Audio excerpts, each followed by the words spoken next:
सरपंचों पर सांसद सुनीता दुग्गल का बयान सामने आया। सरपंचों और सीएम की 9 मार्च को मुलाकात होगी। सुनीता दुग्गल ने कहा कि मुलाकात में सरपंचों की समस्या का समाधान होगा। सांसद सुनीता दुग्गल ने सरपंचों को नसीहत दी, सकारात्मक सोच के साथ सीएम से मुलाकात करें। सरपंच मतभेद खत्म कर गांव के विकास में सहयोग करें। सांसद सुनीता दुग्गल ने कहा कि सरपंचों और सीएम मनोहर लाल की 9 मार्च को मुलाकात होगी और उन्हें पूरी उम्मीद है कि इस मुलाकात में सरपंचों की समस्या का समाधान निकल जाएगा। सांसद दुग्गल ने सरपंचों को नसीहत देते हुए कहा कि सरपंच एसोसिएशन भी सकारात्मक सोच के साथ ही सीएम से मुलाकात करें। सरपंच सरकार के साथ मतभेद खत्म कर गांवों का विकास जल्द से जल्द करवाएं।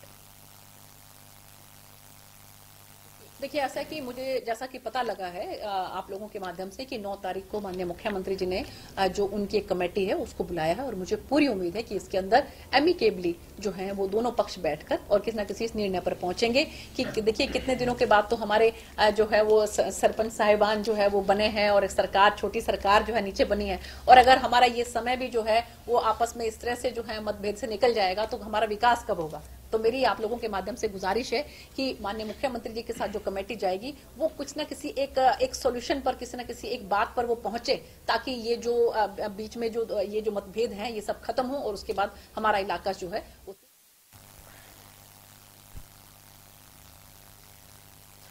राहुल गांधी पर सांसद सुनीता दुग्गल का बयान सामने आया। सुनीता दुग्गल ने राहुल गांधी के बयान की निंदा की है। उन्होंने कहा कि राहुल गांधी ने आपत्तिजनक भाषा का इस्तेमाल किया। राहुल अनुभवी होकर अशोभनीय बातें करते हैं।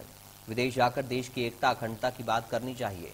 तो सिरसा की सांसद सुनीता दुग्गल ने राहुल गांधी के पिछले दिनों देश के पीएम नरेंद्र मोदी पर आपत्तिजनक भाषा का प्रयोग करने पर निशाना साधते हुए कहा कि राहुल गांधी ने अमर्यादित भाषा का इस्तेमाल किया है।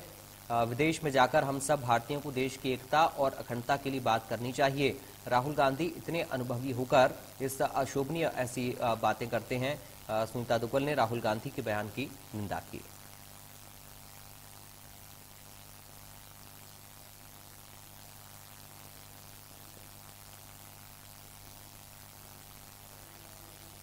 और देखिए, मुझे लगता है कि हमारी अपने देश में रहकर एक दूसरे से 100 मतभेद हो सकते हैं, क्योंकि आप जिस किसी और पार्टी के आप जो है नेता हैं, एक दूसरी पार्टी है, आपके 100 तरह के जो है विचारों में जो है वो भिन्नता हो सकती है, लेकिन विदेश की धरती पर जाकर हम सब भारतीय हैं, हम सबको भारत की एकता के लिए और अखंडता के लिए बात करनी चाहिए। ऐसे उसमें इतने जो है वो मुझे लगता है कि इतने उम्रदराज नेता होकर और इतने पुराने अनुभवी नेता होकर बाहर की धरती पर जाकर भारत के बारे में इस तरह के शब्द बोलना और हमारे माननीय प्रधानमंत्री जी के बारे में इस तरह के शब्द बोलना, ये बहुत ही अशोभनीय है और मुझे लगता है कि इसकी जितनी